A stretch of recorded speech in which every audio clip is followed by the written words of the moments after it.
learners. In this video lecture, we are going to see about Introduction to Python Programming. Before we get into the Python programming, we should know what is programming. Programming is a process of giving instructions to the computer. We use computers for various reasons, for various purposes. But programmers use these programming languages to give instructions to the computers, which can be used to create an application, develop a software, to create some web applications, to collect data from the website, to create some games, a lot of other things they do it. So there are different programming languages which are available, and we would be much familiar with C, C++, all this kind of programming languages. But there is a huge difference between such languages and Python. The main reason being is Python is called as a high-level programming language. Now, when we give instructions to the computers, we know that computers are electronic devices and they can understand only binary languages, or we call it as a machine language. But we human beings, we are not comfortable with the binary language or the machine language. We are comfortable with the human language, which is primarily in English.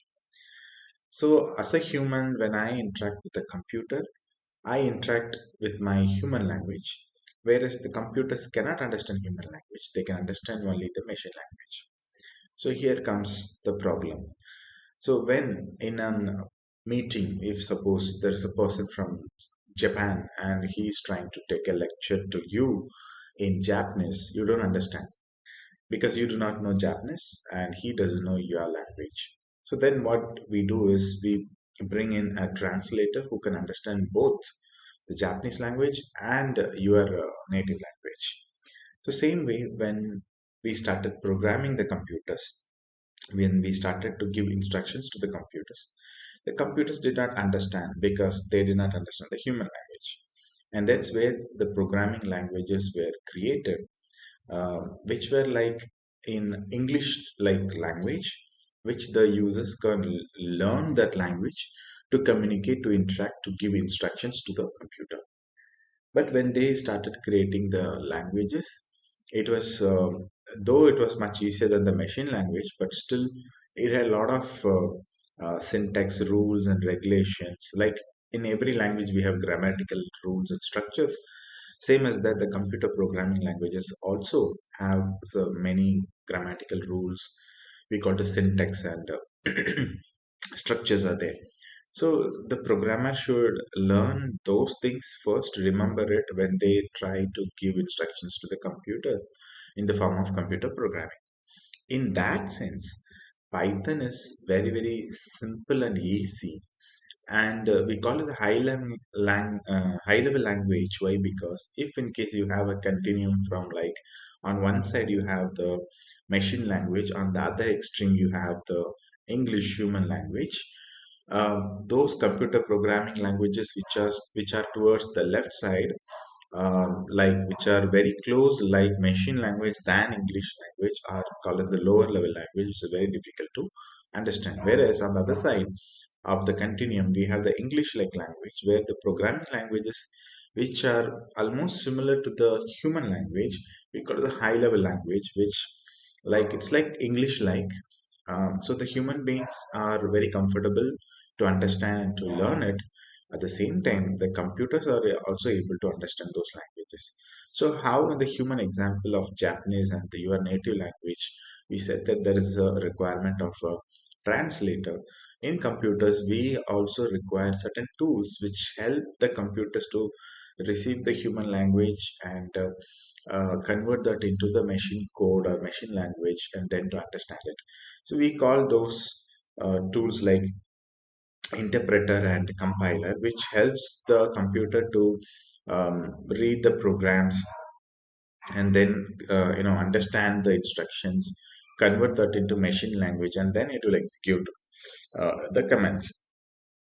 So Python is a high level language in the sense it's like more like English like, and that's why they say that even if you do not know any programming experience, Python is a good place to start with because it's so easy to understand, read, and feel the program. And most often it's like English, like so. The users find it very comfortable to learn Python. Another important thing is like if you write a program code for a particular purpose in Python, it consumes very less number of lines compared to when you write the same program in other programming languages like C, C++, or Java, wherein it consumes a lot of additional lines, whereas Python, the same task can be achieved in a very less number of lines, and that makes the Python programming code much shorter compared to the programming languages, other programming languages. And that's how the Python program becomes much more easier. And another important aspect which I will show you is the Python. The community has developed a lot of Python library functions which are very useful from whichever domain you come from. Suppose you are coming from engineering background or you're coming from mathematics background, you have different set of library files functions which are specifically designed for solving engineering related problems or the mathematical related problems or the management or the commerce related problems. So there are different libraries which we can access. So libraries, like in our colleges we have libraries, and then we have the books are arranged there are certain books which will give you knowledge about computer science, there are certain books which will give you knowledge about commerce and management, there are certain books which will give you knowledge about mathematics, there are certain books which will give you knowledge about biology. Like this same way, the functions which are useful for you as a programmer are grouped together as a library according to the specific domain you come from or the specific task you wanted to do. So like that, there are various libraries which are freely available in the internet, so that we can access the functions in those libraries freely when we write the program in the Python language. So that's how the Python language has become much more prominent, because the libraries are freely available and we can easily access it. So when we write the Python programming, I said that this is a high level language. It needs to be interpreted before the computer can understand. So we need an interpreter to interpret the each and every lines of the program. So here, when we write Python program, we need something called as the integrated development environment, which we call as IDE, wherein you will write the program, and in the same environment you will run the program, execute the program, where the program will get interpreted and the computer can understand it. So we need an IDE to write the Python program, and there are various IDE available. We have an IDE called as PyCharm, which is an application we can download in our system. We can use it. We have Jupyter Notes. We have a lot of IDE, free IDE we can utilize. And what I prefer is we have an IDE from Google called as Google Colab. I prefer to use that because that is also freely available, and most of the libraries can be imported to Google Colab. And because it is cloud based, like whatever program you type in Google Colab automatically gets saved into the Google Drive. Same as how, imagine you are working on a Google Doc or a Google Sheet. As and when you type, you need not press Control S or you need not save the file. Whatever you type, it gets automatically saved in the Google Drive. Same way, when you type the program in Google Colab, whatever you type gets automatically saved in the Google Drive, and you need not have to save it separately. And because it is in the cloud in the Google Drive, we can access it anytime. It is easy for us to share that program with other people also. So it's so easy to handle it. So I prefer using the Google Colab. So I'll just show you how to access it. Nothing but you need to have a Gmail account, and you log into a Gmail account. So I have already logged in. You can see my profile here. And what you need to do is you need to go to the address bar and you need to type Google Colab, and then just press enter, and then the second link here which says Google Colab, which is hosted by Jupyter Notebook Service. So we'll just click on this Google Colab, and you would see the Google Colab opens, and it says Open Colab or new notebook. I give it as new notebook, and when I give it as new notebook, a fresh blank Colab environment screen appears, wherein we can write our Python program there. And not only writing the program, we can also run the program and execute it. The only drawback of this is you need an internet connection to work on this. I can type the program, but when I run it, I need the internet connection because this is all in the cloud. So without internet connection, we'll not be able to run it, or even if you run it, the lines will not be getting interpreted and executed. So this is how the Python Colab environment looks like. And so this is the file name. So here I can write my first Python. I can change the name of the file. So this is my Python. So immediately this gets saved in the Google Drive, and you can see the Google Drive symbol here, and the same file can be accessed in the Google Drive also.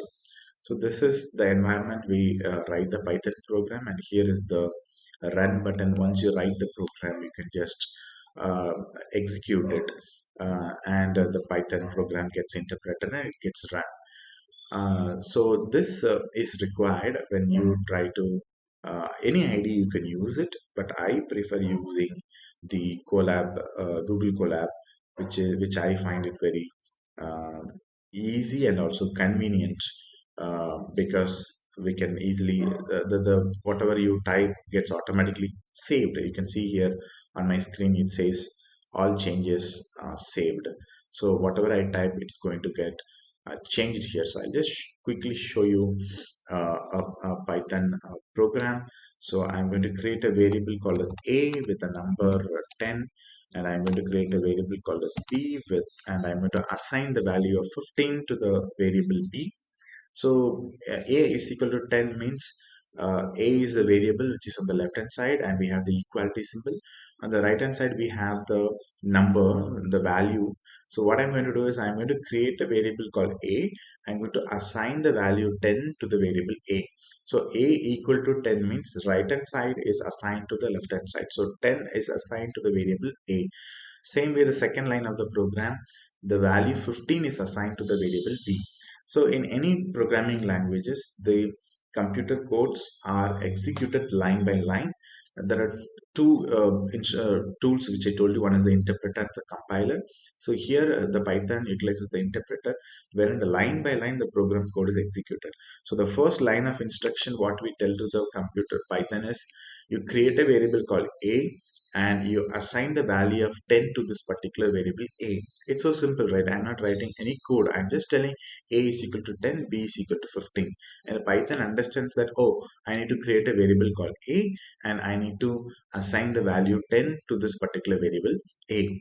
The good part of Python is, the moment you put a numeric variable there, it immediately understands that a should be treated as a numerical variable. For instance, if I give c is equal to my name Jose, okay, c is equal to my name Jose, and always remember that when you use we have the basic data types, we have the numeric data type, and also we have the string, the character data type, wherein whenever you use the character or string data type, you need to put it under single quotes or double quotes.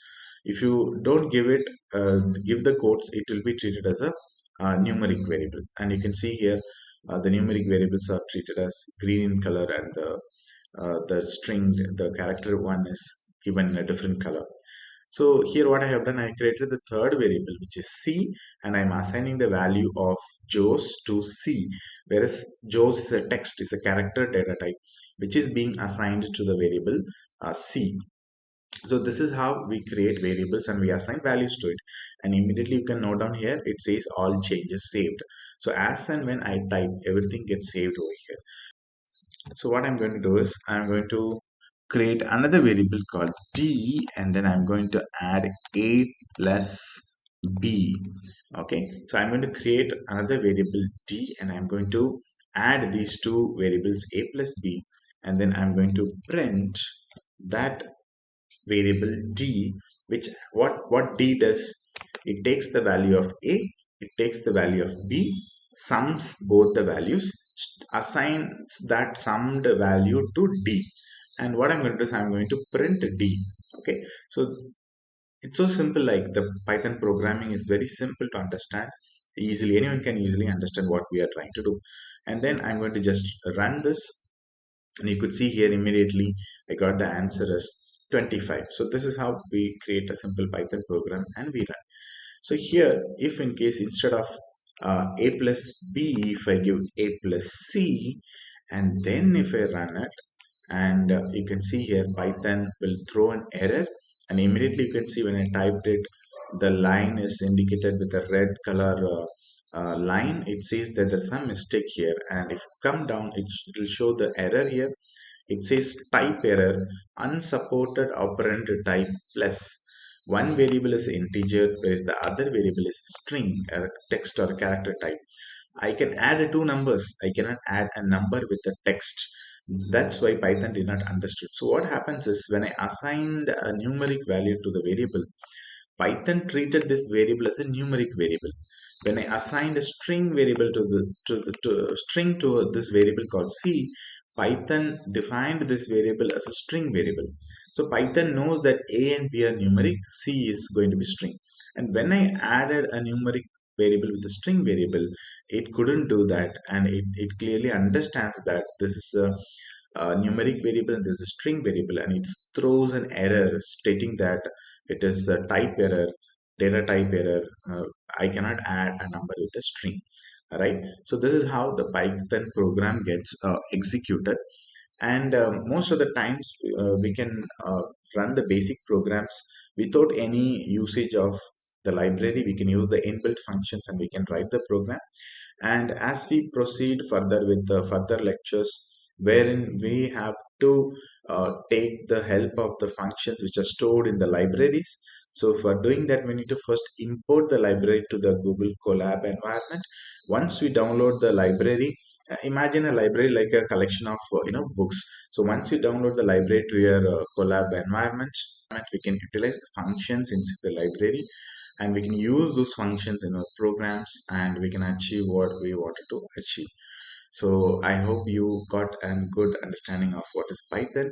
And if you speak about the Python application where it is used, as I said, the Python application can be used for data analysis, for machine learning. It can be used to do mathematical compute calculations. It can be used to solve engineering problems. It can be used in web development. It can be used to analyze data from the websites. It has got a lot of it can be used to create games applications. So it has got a it is very wide and versatile tool. And it's so simple, and because it is so simple to learn, it has gained a lot of popularity because of its wide array of applications as well. So I hope you got a good idea about Python, and we'll meet in the subsequent lecture to learn to do programming in much more ways. Okay, so all the programs we need an internet connection. We are going to use Google Colab. So please remember. Thank you. Bye.